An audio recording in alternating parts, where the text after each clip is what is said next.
Welcome to Jazzy Aroma. Hello friends, இன்னைக்கு நான் உங்களுக்கு செஞ்சு காமிக்க போற ரெசிபி கேரள இனிப்பு வகையில அதாவது பாயாச வகையில வந்து ரொம்ப பிரபலமான அடப்பிரதமன் தான் உங்களுக்கு செஞ்சு காமிக்க போறேன். இந்த அடப்பிரதமன் வந்து ஓணம் ஃபெஸ்டிவல் அன்னைக்கு கண்டிப்பா எல்லார் வீட்லயுமே இந்த அடப்பிரதமன் வந்து செய்யாத வீடே இல்லைன்னு தான் சொல்லணும். அந்த அளவுக்கு இதுக்கு வந்து அவ்வளவு முக்கியத்துவம் இருக்கு.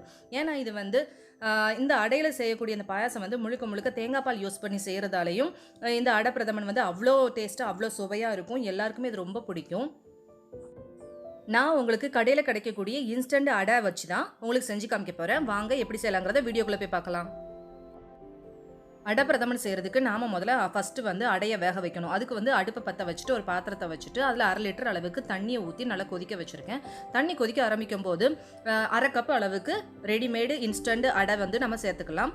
இது வந்து நிறைய வெரைட்டியில் இருக்குது. நம்மளுக்கு வந்து சின்ன சைஸ்லேயும் கிடைக்கும், இந்த மாதிரி கொஞ்சம் ஸ்கொயர் ஷேப்லேயும் உள்ளதும் கிடைக்கும். நீங்கள் எதனாலும் யூஸ் பண்ணிக்கலாம். இந்த மாதிரி நல்லா கொதிக்க வச்சு சிம் பண்ணிட்டு ஒரு 20 நிமிஷம் வேக வச்சோன்னா நம்மளுடைய அடை ரெடி ஆயிரும். அந்த டயத்தில் நம்ம வந்து இதுக்கு உண்டான பாகு வந்து ரெடி பண்ணிக்கலாம். அதுக்கு வந்து நான் வந்து ஒரு 260 கிராம் மண்டவெல்லம் வந்து பொடிச்சு ஒரு பாத்திரத்தில் போட்டுக்கிறேன்.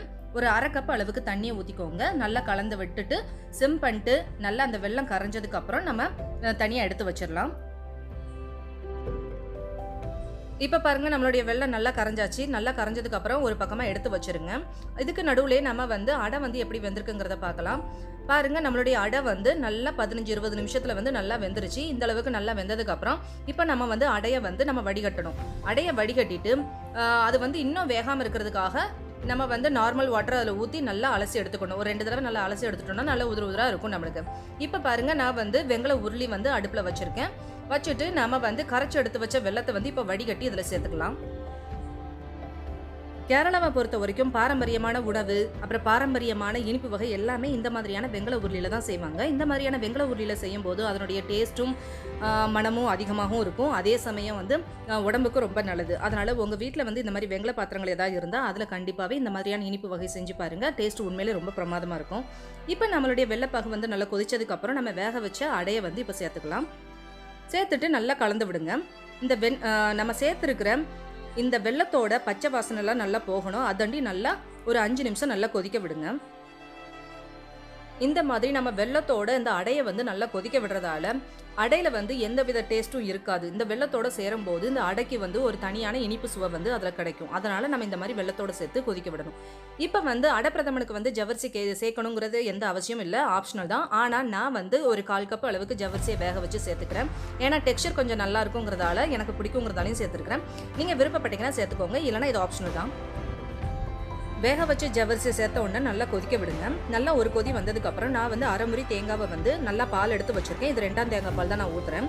2ஆம் தேங்காய் பால் வந்து ஒரு 2 கப் அளவுக்கு ஊற்றிக்கோங்க. பால் தனியாக எடுத்து வச்சுருக்கேன். இப்போ 2ஆம் தேங்காய் பாலை ஊற்றிட்டு நல்லா கொதிக்க விடுங்க. நல்லா ஒரு 10 நிமிஷம் நல்லா கொதிக்க விடுங்க. அதனுடைய பச்சை வாசனைலாம் போய் நல்லா இந்த மாதிரி கெட்டியாக கொஞ்சம் சேர்ந்து வரணும். அதண்டி வெயிட் பண்ணுங்க. இதுக்கப்புறம் நம்ம கெட்டியாக எடுத்து வச்ச தேங்காய் பால் வந்து 1 கப் அளவுக்கு நல்லா சேர்த்துக்கோங்க. சேர்த்துட்டு நல்லா கலந்து விடுங்க. முதல் தேங்காய் பால் சேர்த்த உடனே எப்போவுமே நம்ம கொதிக்க விடக்கூடாது, இல்லைனா திரிஞ்சு போயிடும். அதனால ஸ்டவ் வந்து ஆஃப் பண்ணிடுங்க. அதுக்கப்புறம் நம்ம 1 டீஸ்பூன் அளவுக்கு சுக்குத்தூள் சேர்த்துக்கோங்க. ஒரு 2லேருந்து 3 ஏலக்காய் வந்து தட்டி சேர்த்துக்கோங்க. ஃப்ரெஷ்ஷாக எப்போவுமே சேர்த்தா மனம் வந்து ரொம்ப பிரமாதமாக இருக்கும். எல்லாம் சேர்த்து நல்லா கலந்து விட்டுருங்க. இதில் சுக்குத்தூள் சேர்க்குறது வந்து ஆப்ஷனல் தான். சுக்குத்தூள் சேர்க்குறது வந்து வெல்லம் வந்து சேர்க்குறதால தொண்டை கரகரப்பு இல்லாமல் இருக்கும், தேங்காய் பாலால் மந்தமாகாமல் இருக்கும். அதனால் சேர்த்துக்கோங்க. இப்போ வந்து நம்ம தாளிச்சு கொட்டுறதுக்காக அடுப்பில் வந்து ஒரு கடாயை வச்சுட்டு கடாயை வந்து சூடானதுக்கப்புறம் 3 டேபிள் ஸ்பூன் அளவுக்கு நெய் சேர்த்துட்டு தேங்காவை வந்து நான் பல்லாக இந்த மாதிரி கட் பண்ணி எடுத்து வச்சுருக்கேன். அதையும் இந்த நெய்யோடு சேர்த்துட்டு நல்லா பொன்னிறமாக வதக்குங்க.